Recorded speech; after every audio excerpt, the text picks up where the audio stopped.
Welcome to the Pink Tax Podcast, a no-nonsense podcast for millennial women, building wealth and smashing the patriarchy, $1 at a time, with your hosts, Janine and Tara.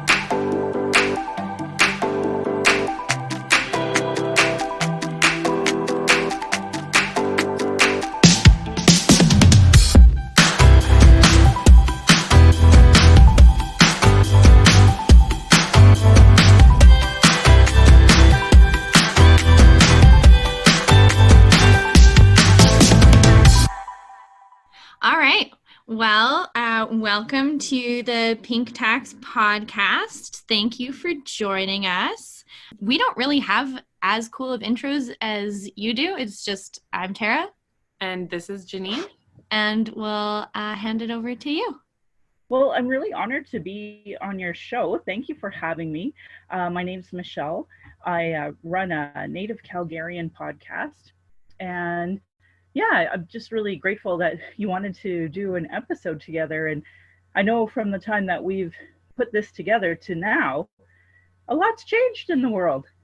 Yeah, I mean, it's incredible. So originally I wanted to talk about, how, when Canada was founded and the government policies that we have in place, how that's excluded Indigenous Canadians from the national economy, limited the, financial success, participation of Indigenous folks with, the settler population as well, and how that all linked into, what we saw with blockades and stuff like that. But I don't know if you want to start with COVID and how Indigenous communities are feeling the effects of that, because the things that we deal with as white ladies are, just not even close to what Indigenous populations are dealing with. Yeah, no, I really appreciate that. I think it would be smart for us to go there first. And I know for me, I like to explain to people to talk about the deficit that we have first and foremost in our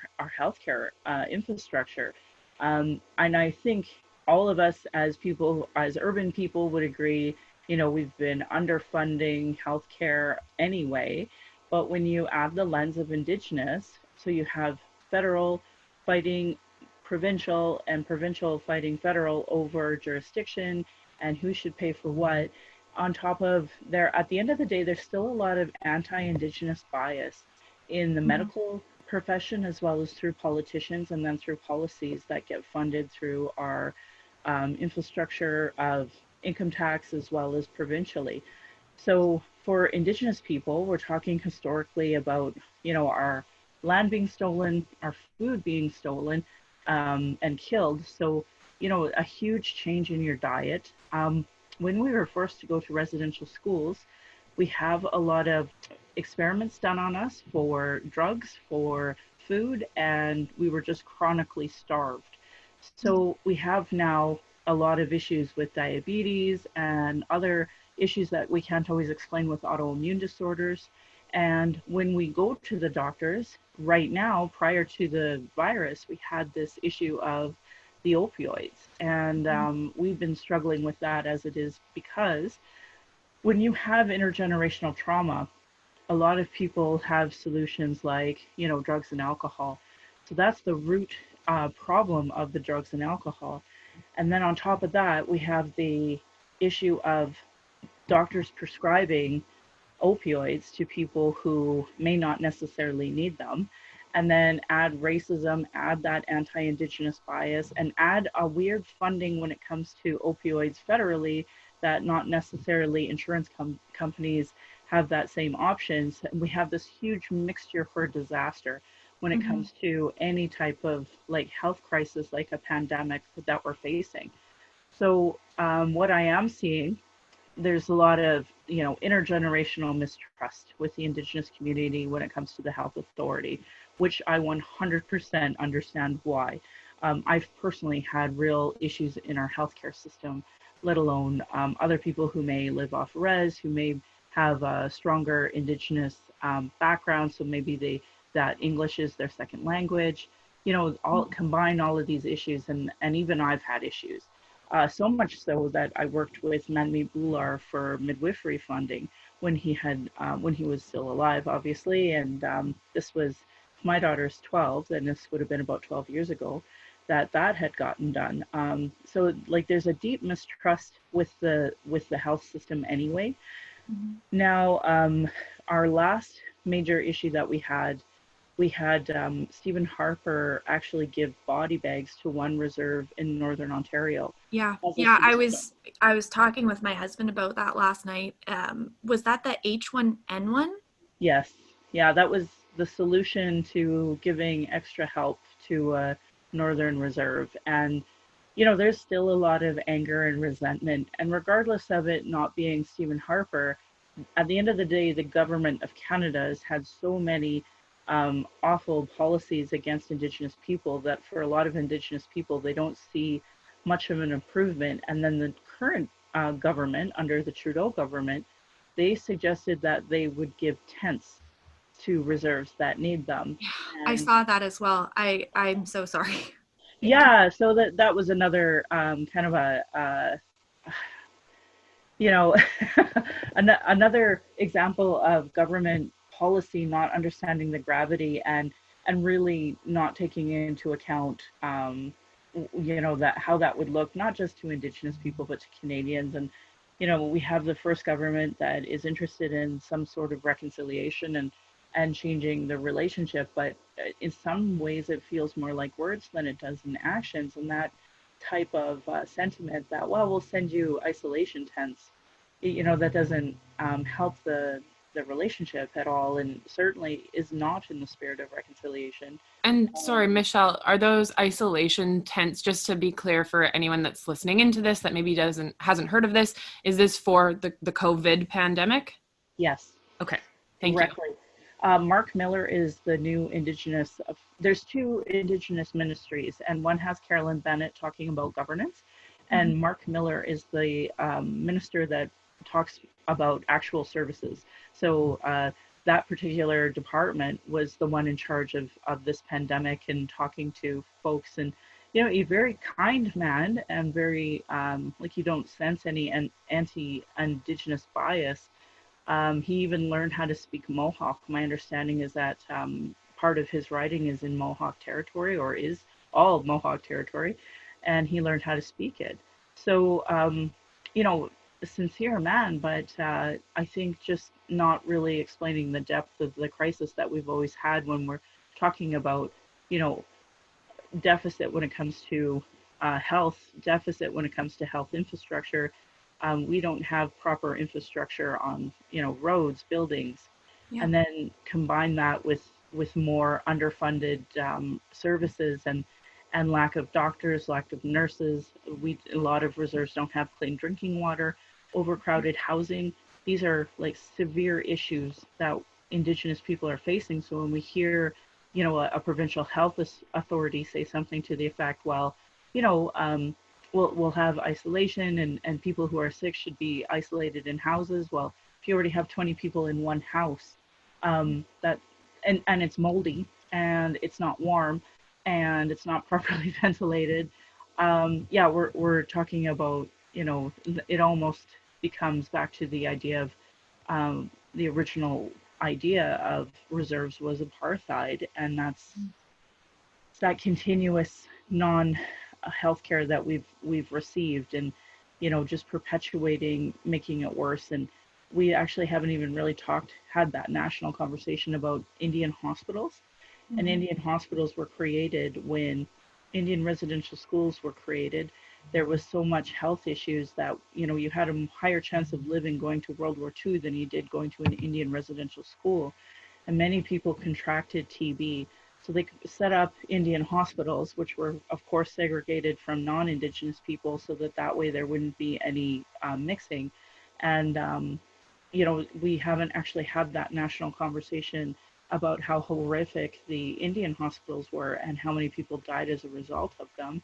And now, so there's a lot of intergenerational trauma that when we have a pandemic like this, the idea to trust the health authority is so hard to do, and then couple that with the ongoing deficit of housing and water and clean drinking water. And when people say to wash your hands with clean drinking water when you don't even have access to it, it's insulting. Yeah, and I mean, just, as a settler looking in, to see that these problems have been brought up in the overall national discourse for several years. Like, I'm only in my 30s, and I feel pretty aware of most of this, even with not having any personal connection to it. I've read the statistics about, I think it's Inuk peoples who have a 300 times more likely to contract TB than, the settler population. The lack of proper housing. I just don't even know how to phrase that at this point. And we've talked about cultural genocide.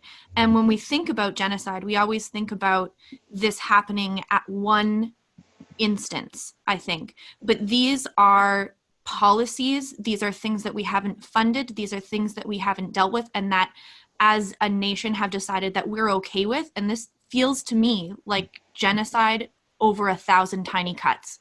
Yes, and that's a great way to put it, and I appreciate that.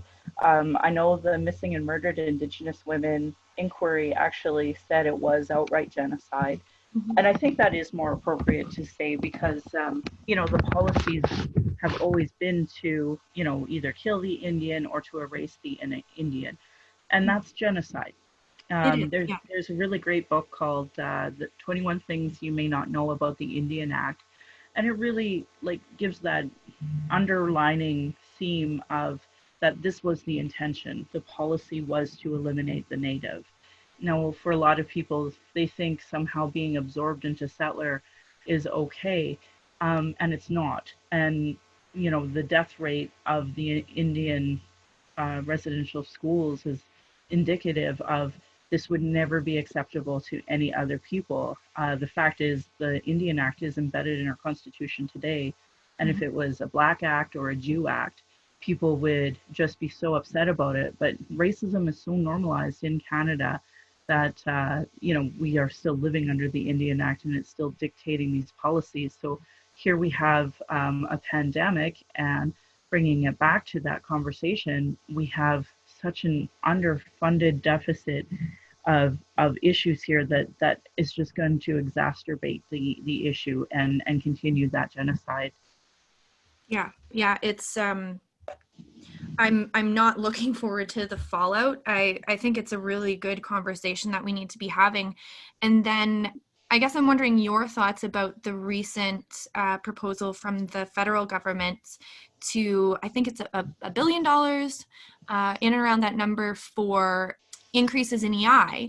And when I looked at that and I thought back to the body bags that were sent during H1N1, and I thought back to the conversation that we had at the last election about the folks not having clean drinking water and living in moldy housing, and I thought, why wasn't $1 billion for that crisis, for these crises, provided at that time? We could have done this 5 years ago or 10 years ago and given people access to clean drinking water, proper housing that won't make you sick, and reduce the numbers of TB. So that's my perspective as a settler, and I was just wondering, how you feel about that.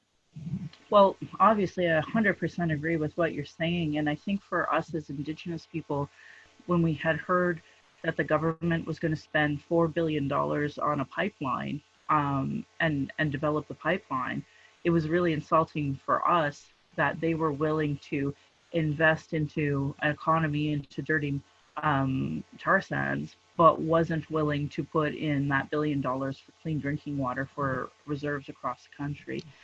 We have a wonderful leader in our community. Her name is Dr. Pam Palmater, and she actually did the first analysis of the first budget that Justin Trudeau came out with, and showed the chronic underfunding that would not solve the water crisis right away. So then when the pipeline discussion came up about, buying this TMX, it was really upsetting for a lot of the Indigenous people, and just kind of proof that, the proof is in the pudding. If you legitimately care about this relationship, then invest into it. $1 billion. So the Canadian government forced us into 634 nations. So as a result, whenever you hear any money that's, designated to Indigenous people, you almost just start by dividing it by, 650, because you have the Inuit, you have the Métis, and then you have all the First Nations. So if you just divide that by 650, every time you hear a number, that already shows you how small that number is going to be to go across the country. And I always tell people, if you had 650 mayors across the country, one, you would never have the expectation that they agree on everything, but two, you would never implement the exact same policy on all of the people, because that region to region, everything changes. And yet that's what happens to Indigenous people, and has happened since the beginning of colonialism. So, it's a really hard conversation to have. Even $4 billion divided by 650 is at least a show that we could have done more. So like to us, and some people are saying it's already going to be a $7 billion investment and such. So, we know we have the money for investments like that, but not when it comes to our people. But the irony is, we have a lot of economic analysis done out there that if Indigenous were actually treated the same as Canadians, we would add so much more to the economy. So it is actually worth that investment of, whatever, $7 billion to invest into Indigenous people, in infrastructure and opportunities, and allow us to thrive as any other Canadian would. But that mentality still isn't there. We've seen it during the Jody Wilson Rainbow fiasco, as well as the re-election, where so many Liberals were very much showing their anti-Indigenous bias and saying, well, this is the best you're going to get, so you better take it. And which is a really awful attitude to have when we're talking about genocide and health issues. So yeah, and I think to that, it's the argument that I was seeing, during the blockades, that this is going to, bring economic prosperity to these communities and such. Well, if we just work that back, there have been so many opportunities to, take revenues from natural resource industries, to take revenues even from housing companies, like anything to do with the land that was stolen 150 years ago. We've had 150 years to think about how we can take those revenues and apply them to things like healthcare, housing, education that doesn't, or becoming a professional. Like when I was reading the 21 things that you may not know, how people had to give up their status to become things like lawyers and doctors and all those kind of things. We've had 150 years to think about this differently and to redirect wealth and the profits that have been gleaned off of these things. So even outside of, the ecological arguments on this, like, we're still not getting it right. We've had so long to get it right. I don't know, if I were an Indigenous individual, I honestly wouldn't trust it. Yeah. Personally, right? Mm-hmm. Anyway. I think it's really frustrating. I see it a lot online, and folks who follow me on my podcast, like, these are people like yourself who are very clearly not understanding how the government can say one thing and do another, and want this to get solved. We want equality, and that's always been the Indigenous conversation about equality. We don't have, I've read as low as 2% of the land is designated Indigenous land, which is the irony of it being 100% stolen. 50% of Crown land, as an example, would be, the minimum that we should be starting with, let alone the dollar-to-dollar funding that every Canadian is supposed to get. I actually have been reading more and more that the only solutions are to sue the government. And that's the awful part about it, is that, nobody wants to do that, but it just seems the only way they make some type of policy change is by class action lawsuits. Yeah, so, even with that, though, I've seen, I really hope I get her name right because I'm not looking at the notes, Cindy Blackstock, yeah. and she has been fighting for the underfunding for on-reserve kids. So I made reference to this a few podcasts ago, that certain children receive more funding in Canada, and how wrong that is. And this has already been brought in a lawsuit, and the amount of money that the government regardless of who is in charge, spends to throw these things out, or even when it's been shown to be inequitable, or however you want to put that, just basically disturbing, the amount of money that is just going to fight this, to not fund it, when you could just take that money, say, listen, we're wrong, we're going to fix it, and then just move forward. Like, I just don't understand. Yeah. I have the entire series of the Truth and Reconciliation Commission, and there is an entire book that's actually devoted to how social services was created to try to, because they knew at a certain point that some communities were completely devastated, so those kids had to be apprehended, to the other point of willfully using that, and that was called the 60s scoop, a policy to deliberately take, of course, any type of, pride culture out of the Indian and put them in a non-Indigenous family. So there's actually an entire book of the Truth and Reconciliation Commission book series that's devoted to that particular topic. So again, it's just rooting from that awful poor policy that we are dealing with the ramifications today. And I just say that because there's still some folks out there who say, I didn't do this to Indigenous people, so why should I have to? And what folks have to understand is that the structural racism against Indigenous people, that system's still in place. So that's why our children are still being apprehended disproportionately. And because we haven't really addressed any of these issues, that's why we're still there. So we have these class action lawsuits, like you're saying, especially Cindy Blackstock's Human Rights Tribunal case is such a great example of, even when you fight the system, that doesn't mean that you're going to get the results that you want. But I mean, at this point, it's just such an ugly black eye to Canada. And the work that she's doing is so important to highlight this. And it's really unfortunate that so many people are still so willing to turn a blind eye to what they're seeing. And sometimes it's a bit overwhelming, I'm not going to lie, but I always look at it like this. My generation has it better than my mom's generation, who had it better than my grandma's generation, who had it better than my great-grandma's generation, and so on and so forth. Yeah. So we just got to work at trying to make it better for the next generation. So, for my daughter, I think this is the first generation that we can really try to instill some positive pride into her. The conversations about reconciliation, like when I talk to average folks, they want that. Yourself, you articulated it so well about why aren't we investing?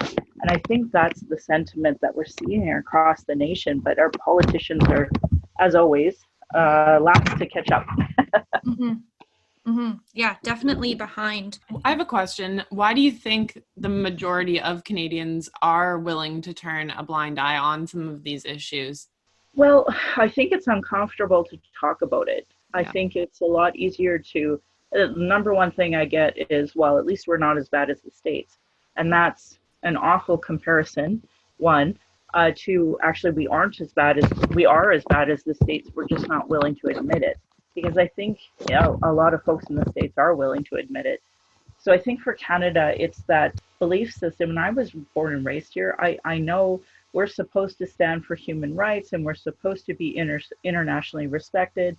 We're supposed to be all these things that we actually do not do ourselves. My uncle has a really great expression. He says that for every finger pointing out, there's three pointing back at you.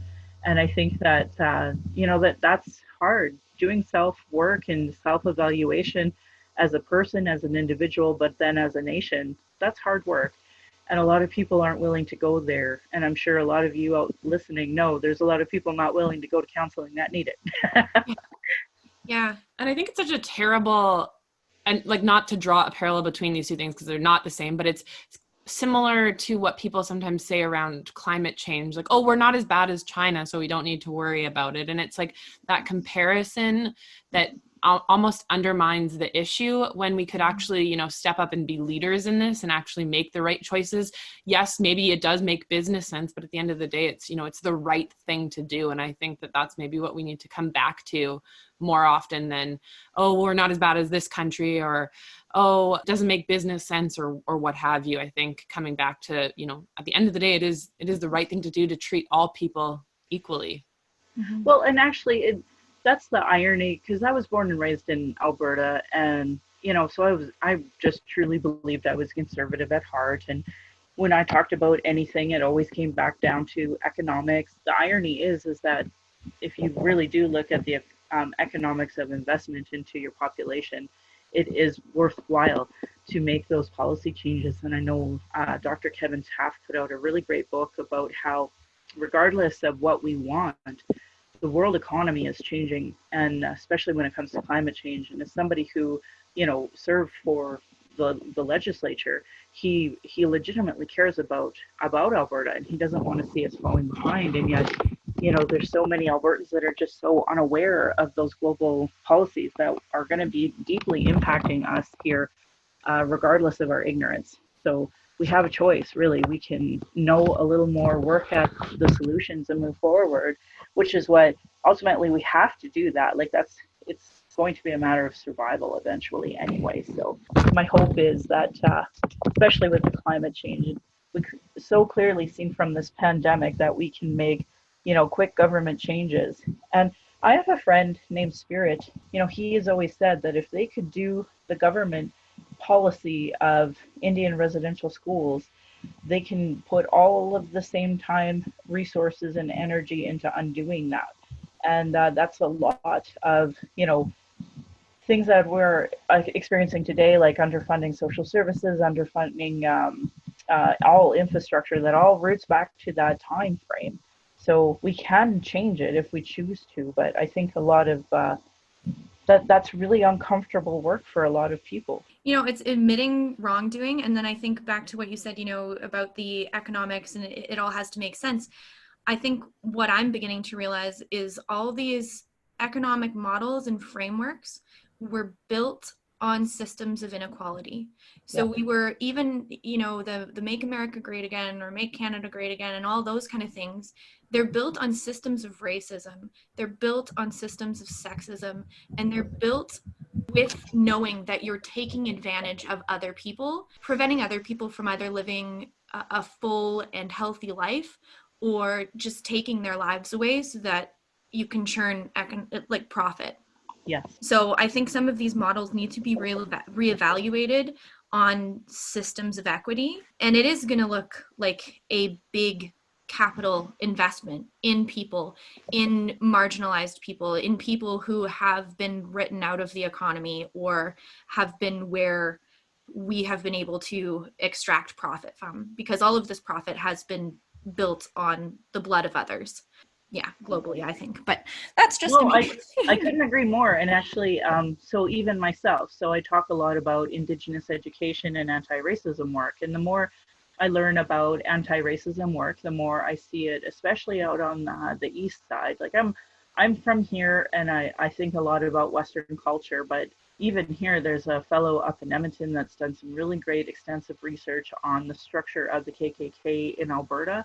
But out east, a lot more Black community have done a lot of work on showing that, how Black slaves were misused to build this country on stolen land from Indigenous people after being placed in apartheid. So it's these are really great conversations to have about the foundations of our country, because, it's something that we have to address in order to fix it. And I think that's been really easy to avoid for a lot of people for so long. And here we need to make substantial changes. So we need to have these uncomfortable conversations now, and I'm going to give a plug to one of our Inuit leaders. Her name is Sheila Wat Cloutier. She has been one of the leading voices for climate change and Indigenous impacts for over decades now, and has presented at the United Nations on behalf of Indigenous people up north, but as well as across Canada and globally, to talk about how climate change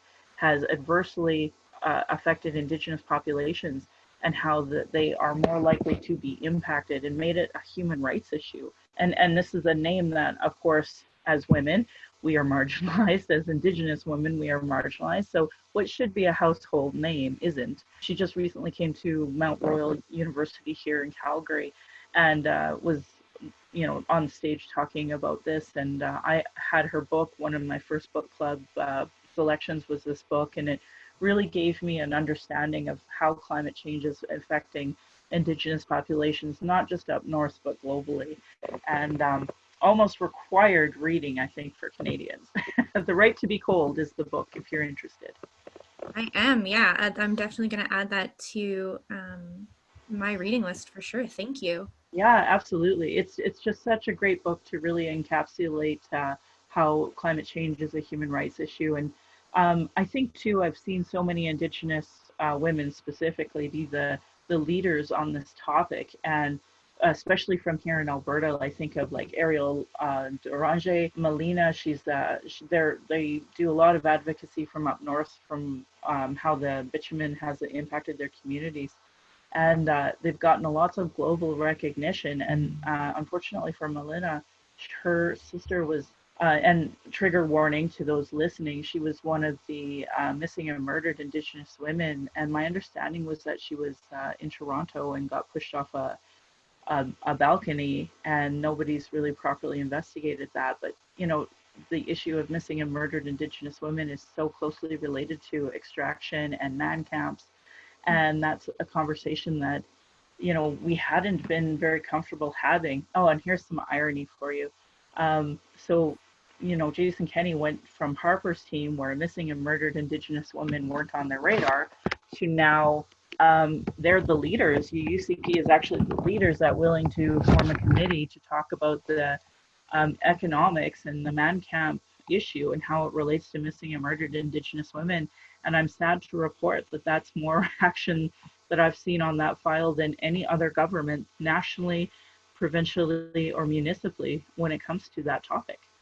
Wow, I had no idea that they were moving that forward. That I'm going to look into that. That's, yeah, I mean, more needs to be done. Oh, couldn't agree more. And you know, I would argue too that once we do that finding when it comes to Indigenous women, I really do think that, like, someone like Jan Reimer, who's the former mayor of Edmonton, but now she's the executive director of all the Alberta, you know, shelters, she will probably able to see how that relates to all women in Alberta and how it's related to the energy industry and that, you know, ownership and the extraction and rape of the land. There's going to be so many parallels to have that conversation, but I don't know if Alberta's ready for it.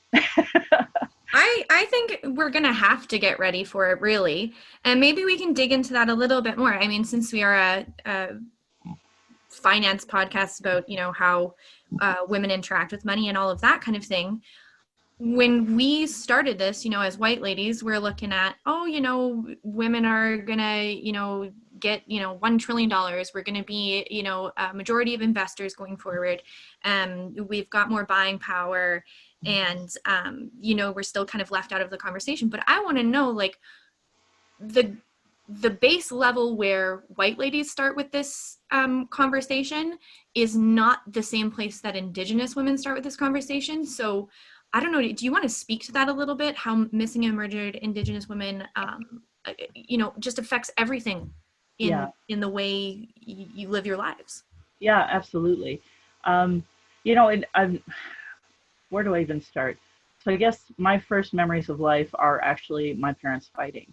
And my mother is Indigenous and my dad isn't. I'm so Canadian through him that I'm actually a daughter of the American Revolution and a daughter of the Mayflower. So our lineage goes all the way back through my father's side. I've always had these, you know, images of, and my dad's a Boilermaker, a retired Boilermaker now.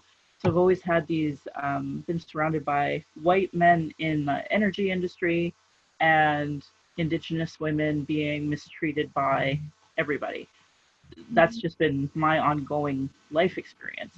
So where do I even start with that? Where, of course, this is based in the Indian Act because it's not just racist, but it's also sexist. When Canada was first forming, they seen how powerful the Indigenous women were. You know, we were the leaders, we were the ones in charge of everything. So for example, if I had a family with a man and, you know, we weren't getting along, he gets kicked out of the teepee. And we get to keep the teepee and the kids because we have to take care of the family. Like, that's just that was just understood. Here it's so opposite where, my dad got all the assets, the kids, everything. Like there was no question. And she was, in a hospital at one point in time with a broken skull.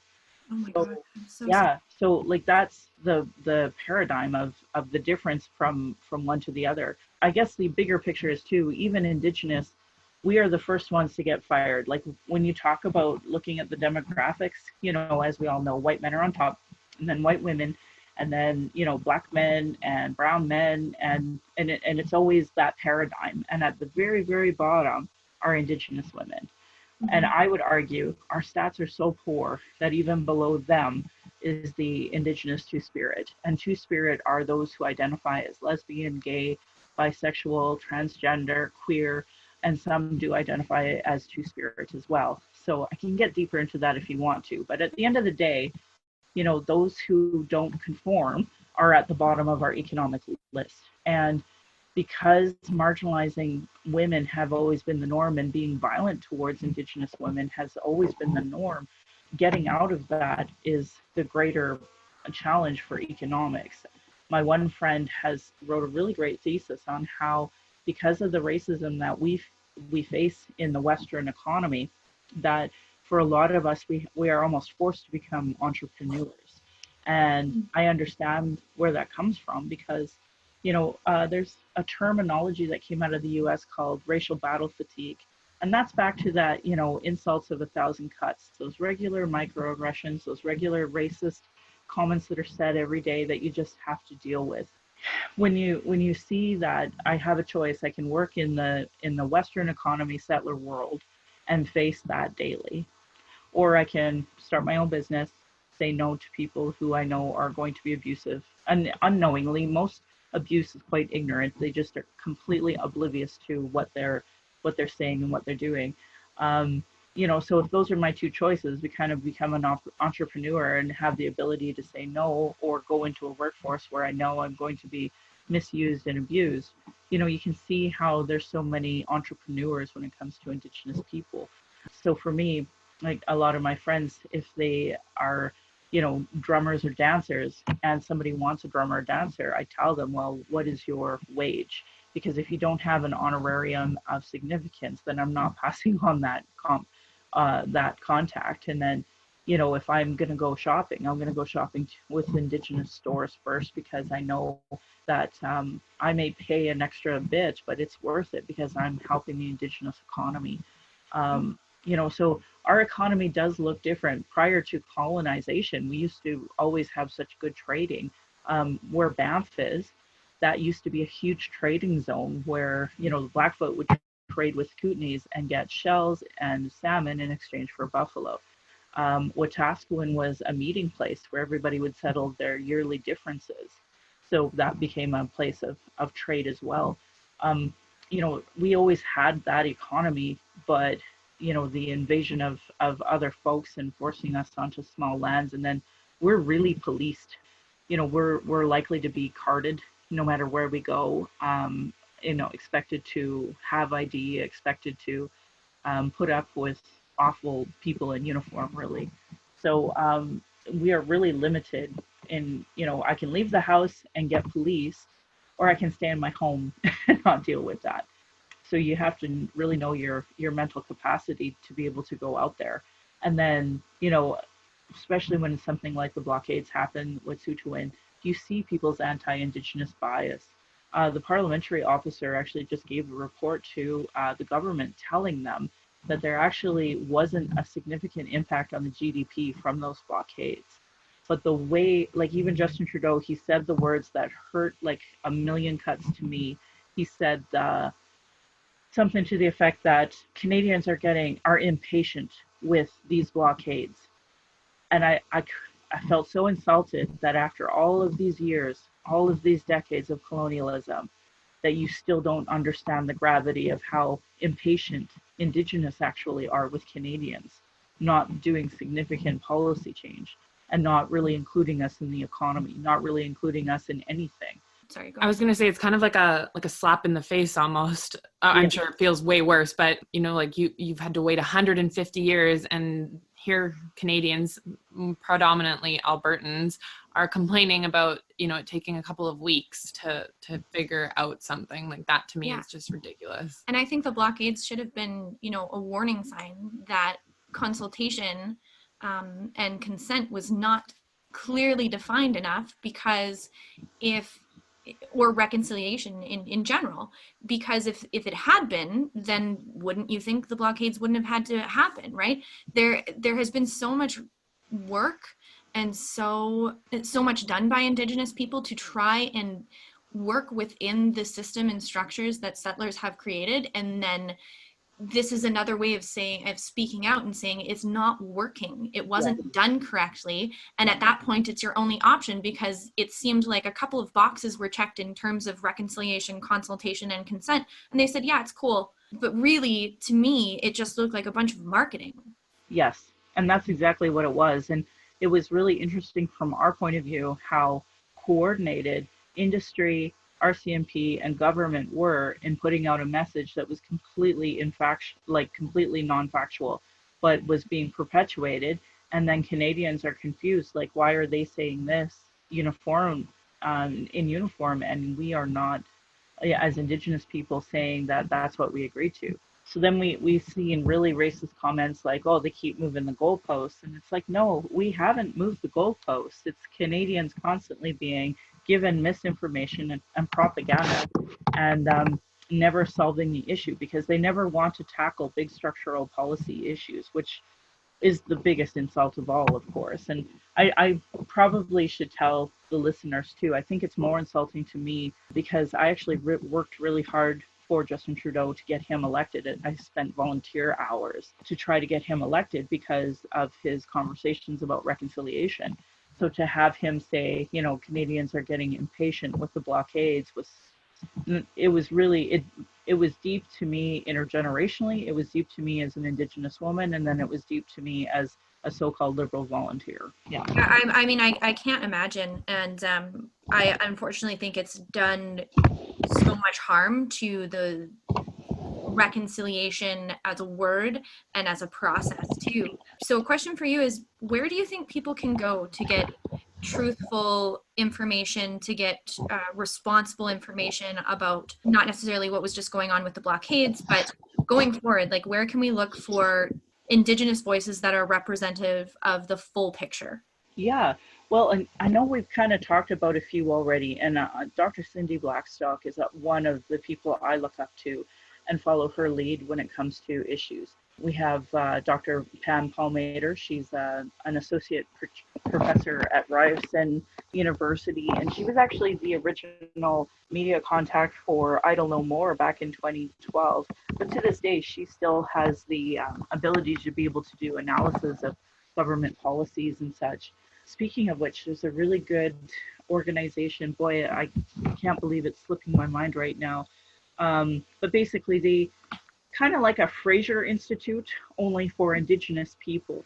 And because they're completely nonpartisan folks, mainly professors that came together to put out talking points on issues, they themselves put out some of the best information. Do you think I can remember their name to save my life right now? I can't. But we have like the First Peoples Law Association. They have good information. And then I just look at our Indigenous leaders like Cindy and Pam. Sylvia McAdam, she was one of the original founders of Idle No More. I still look to her. Yeah, so we definitely have our leaders. That's where I encourage people to really listen to Indigenous voices, is that if they have a lot of followers, like take DJ Indian, this was one of the founding members of a tribe called Red, and Ian Capino, that's his name. He's been working on learning his language, so he's a leader in that sense. Jesse Thistle's become a new leader of ours as a representation of homelessness and what that's like as an Indigenous man. And he wrote that book, From the Ashes, which is getting incredible reviews. Even George Canyon apparently is defending that book in Canada Reads. So, we have our leaders, and what I always encourage people is like read books from Indigenous authors, read papers, like obviously know the 94 calls to action of the Truth and Reconciliation Commission, Senator Sinclair is one of our top leaders. The Missing and Murdered Indigenous Women report has 231 calls to justice. That's all available on and online. The Royal Commission on Aboriginal Peoples, that was released in 1996, but it's still available. There was over 400 recommendations that were never implemented. Wow. And we still go back to that as a framework in many ways when it comes to solutions. I always talk about the United Nations Declaration on Rights of Indigenous People as well. They have really strong framework on how to make there to be a relationship that works here, but there's not really an author per se to follow from that. I think it would just be irresponsible for me to not be mentioning them as a framework. In addition to, people educating themselves in terms of reading books and articles written by Indigenous authors, I'm wondering if you can share any other ways that people can have an impact. And I guess I'll give an example. My sister, who is now in medical school, when she was a nurse, she was finding it really challenging to connect with Indigenous people that were coming into her hospital, and she worked in the neonatal intensive care unit. So she actually ended up taking a course through the U of C to try and, understand that perspective a bit more. And she thought it was relatively decent, but wondering if there's any other areas that you could speak to that would help people learn more. Yeah, well, I guess part of the reason why I brought up those reports is that I run a book club, and it's a monthly book club. And that book club, we talk about a book, and then we switch to a section of the Truth and Reconciliation Commission, because you can't really just read the 94 calls to action and then really know what you're talking about. It takes a lot of in-depth conversation to talk about what policies can change. And I'll give you an example. When Calgary was talking about the Olympic bid, things that I don't think about are sports when it comes to reconciliation, but there actually are calls to action that are very specific to sports. And I actually learned about one of my uncle's story. And when I realized, it's almost like the real life Indian horse story. For those who do not know, there's a book from Richard Wagamese called Indian Horse, and it's a story about an Indian residential school child who, showed interest in hockey, became a great hockey player, but it's still haunted by the ghosts of Indian residential schools. So that's the story, that's the book, that's the movie. Well, I actually realized that one of my uncles literally lived that, and it was public. It was in both the reconciliation series, but also online. And I was completely oblivious. So then me fighting for the Olympics had a different meaning when I started talking about reconciliation. And we see racism today against Indigenous in all sports across Canada. So even if you aren't a nurse, if you're not a teacher, you're just a regular person who takes their kid to hockey. There's actually a role for everyone in reconciliation, because the arenas aren't necessarily friendly for Indigenous people. The racism, the slurs that are still said, the bigger picture of inequity when it comes to structure of kids having access to sport. Yeah, and this is mentioned in the reconciliation. So for me, that's why I kind of encourage folks to read those reports, because if you're really honest about reconciliation, call to action 57 is all public servants are supposed to have anti-racism training and Indigenous education. And that's ongoing. So if you're not putting effort towards it, weekly, monthly, yearly, then chances are you're not really putting effort towards reconciliation at all. Even for me, this is my lifelong journey. And every day I seem to learn something new that I didn't know. And I have to kind of process it as an Indigenous person and understanding how that policy directly has impacted me unknowingly. And that's just going to be ongoing. And even as Canadians, I've recently met this fifth generation farmer. So proud of that. But then when you start to unpack my lineage and his lineage and Indian policies that were throughout that, how his family would benefit from a policy that my family would be, it would be detrimental to. So when you start talking about reconciliation in those terms, and you really look at your own family history and you see how your own family benefited from these awful policies, that's ongoing. And I would argue that anyone who cares about family trees and things like that, what if you actually looked at your family tree with that lens and started working towards solutions and changes. Our kids, it was really great. I was really grateful to hear one of you talk about how, in your 30s, you feel like you know a lot more of the policies. Well, I'm teaching my daughter every day these policies because, one, she's not learning them in school, but two, it's a different lens when you talk about how that negatively impacted your family on one side and positively impacted your family on the other side. That's a lot to digest, but it's important work, and it's important that everybody does it. And especially when it comes to economy, hiring Indigenous people and not letting them be the first on the cutting block, but not just Indigenous people, new immigrants, Muslims, Black people, brown people, everybody. Right now with the coronavirus, the first community that was deeply impacted because Canada has deep-seated anti-Chinese bias was our Chinese communities. Chinatown was not they had like an 80% reduction in business, and they were on the receiving end of people not wanting to be on the same street as them, not sit with them on the C train, and outright just saying racist slurs to them. It's unbelievable. Yeah, for me, I can look at systemic racism, I guess, and I can say, oh, okay, we can do something about this because we can slowly chip away at these policies, or hopefully quicker than that. And, I can see a path towards that. But when I see somebody, especially with the uptick in anti-Asian sentiment these days, when I see somebody posting or saying something so racist, I don't even understand how you get there. I don't even understand how not just microaggressions, but like blatant racism can come out of someone's mouth to the person of that race. It's just, yeah, I can't. I don't even know where to begin with talking to those particular people. They're last on my list for how can I deal with this? Yeah. On my podcast, I talk a lot about cultural safety, and it's how to safely intervene in moments like that. I mean, as women, we don't always have the emotional capacity to want to go head to head with these things. So of course, encouraging our men to step up a bit is really important. And especially when talking to other men, because as we all know, there's that bias against women. So our words are not necessarily taken as, solid as a man's, which sucks. And that's part of our, deep-seated misogyny of this country. But at the end of the day, we can intervene. And I have one friend, and this is actually through the Calgary Police Service. They have a presentation called Hate Hurts. And she taught me one of the most powerful words, and it's just, ouch. So you don't always have to explain yourself when you see stuff like that, but you can just say, ouch, that hurts.